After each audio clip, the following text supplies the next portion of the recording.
এশার নামাজের পর একটি আমল করে যা চাইবেন তাই পাবেন। আপনার সকল দোয়া কবুল হবে এবং আল্লাহ তাআলা আপনার মনের সকল আশা পূরণ করবেন।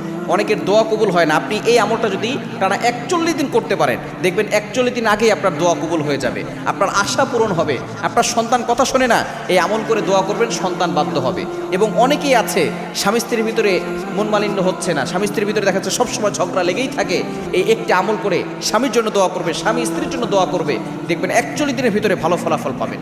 এবং অনেকেই দেখা যাচ্ছে সন্তানের ভিসা হচ্ছে না এবং অনেকে বিদেশে গিয়ে সন্তান বিপদে পড়ে গেছে, আপনি ছোট্ট একটা আমল করবেন, আপনার সকল বিপদ দূর হবে, আপনার দোয়া কবুল হবে, অভাব পর্যন্ত আল্লাহ পাক রব্বুল আলামিন দূর করে দিবেন। খুবই ছোট্ট একটি দোয়া।